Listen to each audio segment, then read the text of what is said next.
se inscreva no nosso canal. É só ir ali, faz o login da tua conta, aperta lá a teclinha de se inscrever, curte o nosso vídeo, nós estamos precisando aumentar o nosso número de inscritos. E eu sei que você que está nos acompanhando gosta do nosso conteúdo, acompanha o nosso trabalho, mas às vezes esquece de se inscrever. Então quero começar pedindo para você se inscrever no nosso canal do cmdm.oficial. Isso também, tudo isso para dizer que a gente precisa ver os sinais dos tempos, né? O documento da Aparecida traz isso muito forte, da gente ver os sinais, perceber o sinal do tempo. O que o tempo, né, agora está me mostrando. Lá nos anos 70, ele mostrava uma coisa. Nos anos 80, ele mostrava outra coisa. Isso aqui é uma coisa interessante e eu concluo com isso. Olha como o Espírito Santo é ótimo, né? Eu vou falar de fenômenos que aconteceram no decorrer da história. Nos anos 80, a gente tinha um fenômeno musical chamado Padre Zezinho. Sim. Aliado a ele, Padre Jonas um pouco menos conhecido, mas o Padre Zezinho era o cara que lotava estádio. Isso. Aí o Padre Jonas lotava estádio com outro formato. Sim. Lembra dos Cenáculos no Morumbi, por exemplo, né? Fantástico. Fantástico. Bom, esses dias eu vi um videozinho, dá até saudade, né? É muito. Porque era muito legal aquilo. Então, esses fenômenos que o próprio Espírito foi suscitando.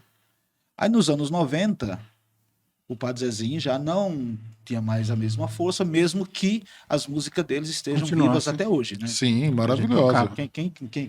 Quem nunca vai deixar de cantar Maria de Nazaré ou Um Certo Galileu, né? Só para citar duas, mas das milhares que ele tem. Tem um monte de gente que canta, nem sabe que é música dele. É dele, né? Tá cantando na missa. E nos anos 90 surgiu o Padre Marcelo. Outro fenômeno. Aqui a gente não está falando de liturgia, não está falando de nada. Não, a gente está falando do fenômeno que conseguiu colocar na Interlagos 3 milhões de pessoas em um evento. E esse surgimento do Padre Marcelo traz, inclusive, a música Quem é Esta? Que avança como Aurora no primeiro CD, que é tua música de conversão. Os animaizinhos e todo o resto, né? Noites Traiçoeiras, enfim. É esse fenômeno que acontece ali, que arrebanha muita gente de volta para a igreja novamente. E a gente concordando ou não. Com o estilo, né? Tem gente que não gosta, mas a gente não pode negar que com ele muita gente voltou para a igreja. Com certeza. Muita gente. Depois dele, e aí quase concomitante, né, a gente teve Fábio de Mello, o Padre Fábio de Mello. Um sujeito mais intelectualizado, né, com uma expressão muito boa. Né, eu gosto muito de ouvi-lo, porque ele tem conteúdo para falar da pessoa. Sim. Pessoa humana. Tá? Humanismo. Até pela formação dele, né, em antropologia. E agora a gente tem o fenômeno Frei Gilson. E a gente não pode dizer que dentro desses fenômenos, que eu estou chamando de fenômenos todos, não tem o mover do espírito. Com certeza tem. Teria que ter, não tem nenhum. Com certeza. Não há possibilidade de uma pessoa, só porque o outro convidou, para você levantar 4 horas da manhã para rezar texto. Mas nunca na vida. Então tem um... Eu sou sincero, eu não levanto. Mas se alguém... Nossa! Não consigo. É por isso que eu falo que é de Deus. Porque Jesus... o senhor já deve ter lido vários escritos, né? Eu lembro aqui 5 pães e 2 peixinhos, o cardeal Vantuan. Sim. E esse cardeal vietnamita, ele fala num de seus livros uma coisa interessante. Ele fala, Jesus era um péssimo... Ele vai falar um péssimo matemático, um péssimo isso. E tem um determinado que ele diz, ele é um péssimo marqueteiro. Jesus Cristo é um péssimo marqueteiro. Por quê? Quem faz marketing é para convencer o outro. Vem aqui, ó, compra, porque não sei o que, tal. Vem que é bom, vem que vai dar certo. Não, Jesus fala assim, vem, segue, por que eu vou ganhar? Ó, você vai ser perseguido, você vai apanhar, você vai ser preso, você vai ser morto. Mas então ninguém vai. E ele era cópia fiel disso, porque ele viveu isso. E ele viveu isso. Então, de repente, era um projeto fracassado. Peraí, o que é isso? Você está me chamando para isso? Então, quando eu olho para esses fenômenos que o senhor está citando, não tem como você não ver que isto é o mover do Espírito. Por quê? Porque ninguém em sã consciência imaginaria que vamos fazer um projeto aqui, a gente vai lançar um programa, a Globo tinha feito. Sim. A Globo não está atrás de fé, ela está atrás de audiência. Não, tá de audiência. Ela ia falar, então vai ser aqui no meu canal. Você já imaginou o que seria, então? Agora, né? Mas foi de Deus. Imagina, naturalmente... a pessoa, e não é 10 pessoas, não é 20 pessoas, é 500 mil pessoas ao mesmo tempo rezando o terço. Agora vamos multiplicar 200 Ave Marias, que é o rosário que ele reza, por 500 mil. Quantas Ave Maria dá? Eu vou pegar a calculadora. Eu Porque pergunto eu assim, não você vou falar, arriscar. pronunciar o nome de Jesus, aí eu começo a contar. Quando você reza o texto, Rosário, o que o senhor falou, o fenômeno do repetir. São 100 milhões de Ave Maria. Quantas vezes você pronunciou o nome de Jesus? E aí presta atenção só numa coisa, né? Se são 100 milhões de Ave Marias, Eu tô até conferindo aqui, mas é isso mesmo. mais ou menos 100 milhões de Ave Marias com 500 mil pessoas rezando. É isso aí.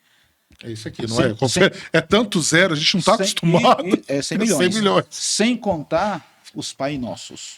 Então, se você pensa em 100 milhões de Ave Marias, vamos pensar que essas Ave Marias atingiram a metade da população do Brasil. Aí vamos ser pragmático. Nós somos 50% de católicos. Então, 50% de Ave Marias atingiram o coração de católico. Percebe como isso aqui tem um jeito de Deus fazer? É o Espírito Santo, não tem explicação. Não tem. E aí a gente pode voltar para aquela fala, né? Esta gente, Frei Gilson, Marcelo, com exceção do Padre Zezinho, todos eles foram frutos da renovação carismática católica. Entendeu? É disso que se trata. Hoje, aproveitando a ocasião, uns dias atrás agora, todo mundo acompanhou, pelo menos aqui a gente observa esse movimento também, porque quem é que resgatou esse resgate? Eu acho que foi muito bonito, de valorizar o terço. Porque ninguém rezava mais terço. Não. Ninguém sabia. Eu não vou falar também o santo, eu fico aqui hoje, né? Só falo dos milagres. Eu fui numa procissão certa feita, né? E o padre não sabia contemplar os mistérios. Pois é. Aí ele começou a rezar igualzinho aquele povo antigo rezava, que não sabia. Você rezava o Pai Nosso e a dezena de Ave Maria. Claro que para Deus vale, às vezes, muito mais do que quem está contemplando. Sim. Mas é porque, eu estou dizendo isso, porque não tem o hábito. Exato. O que vai me fazer aprender é o hábito de eu rezar. Sim. Aqui na comunidade nós temos uma coisa assim. Na casa-mãe, quando a gente só tinha lá, então juntava todo mundo para rezar o terço, o rosário, e aí cada um puxava um mistério.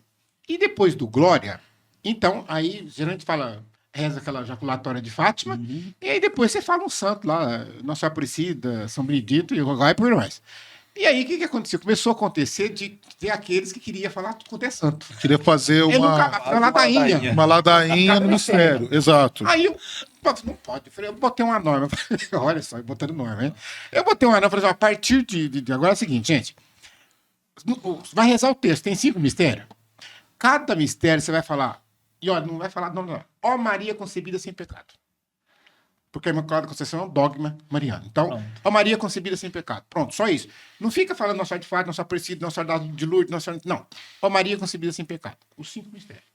E depois os santos, cada mistério você vai falar um baluarte da comunidade. Nós temos 5 baluartes, vai dar certinho. Um para cada mistério. Então, primeiro mistério São Lourenço, aliás, São Miguel, segundo São Lourenço, terceiro São Francisco, quarto Santa Faustina e quinto Madre Teresa de Calcutá. Por que eu ponho essa ordem? Eu ponho na ordem de antiguidade. O mais antigo é São Miguel, depois vem São Lourenço e assim vai. Mas por que a gente colocou... E aí ficou a dúvida, tá, e depois das 3 primeiras Ave Maria, antes do primeiro mistério? Então coloca São José, por causa que ele tá... Coloquei São José, que resolve, é patrão da igreja. Entra São José aí. Então, ou seja, aí quando a gente vai de uma casa para outra, ou, por exemplo, a gente vai ter agora, sempre você tem os encontros, etc. Aí você junta todo mundo, nós vamos rezar. É só irmão, viu, padre? É só os irmãos. Aí tem os dinossauros e tal. Aí começa a rezar. Quando um erra o santo do mistério. Aí todo mundo olha assim, esse não tá rezando. Não tá rezando. Ele não sabe o santo não tá rezando. Então, ou seja, foi resgatado, e aí, para onde que eu queria chegar, Aparecida. Agora, no último encontro do terço do São, o que é aquilo? 90 mil homens. 90 mil homens do Brasil inteiro. Que coisa linda. Homens rezando o terço. Porque geralmente é a mulher que reza o terço, né? É coisa de mulher. O movimento, homens rezando o terço. Tem 2 movimentos que estão acontecendo na minha paróquia que eu valorizo muito. Um está acabando de começar e o outro que já existe há algum tempinho. O primeiro é o terço dos homens. E eu valorizo muito, né? Porque homem eles são tímidos para rezarem com outras pessoas. Então, entre eles, quando estamos juntos, é bonito, né? De vez em quando eu chego lá, até gravo, né? Que eles cantam, né? Canto lá de Nossa Senhora. Ó Mãe, Rainha do Santo Rosário. Mãe admirável, Mãe do Santuário, né? Os homens com fé, não sei o que lá, né? E é bonito, porque a voz grave dos homens, ela fica belíssimo. Marcado. E o outro movimento que acabou de começar na minha igreja, que eu queria muito, que é o movimento das mães que oram pelos filhos. Mães que oram. Está lá uma beleza, com umas 50, 60 mulheres. Fruto também da renovação, porque é fruto que é algo que começa dentro da Canção Nova. A Canção Nova é fruto da renovação. Sim. E assim vai vindo. Quer dizer, a gente vai vendo os frutos. É interessante a gente olhar isso aqui, na dimensão dos frutos que a renovação produziu. As novas comunidades, movimentos como esse do Texto dos Homens, por exemplo, não sei se nasceu dali, mas enfim, o das mães que oram pelos filhos nasceu com aquela mulher do Espírito Santo, mas é fruto da própria renovação. Então, se disserem assim, os grupos de oração vão acabar, não é para a pessoa ficar triste, é para a pessoa dizer que ela expandiu. Olha as sementes que foram lançadas e os frutos que isso está produzindo.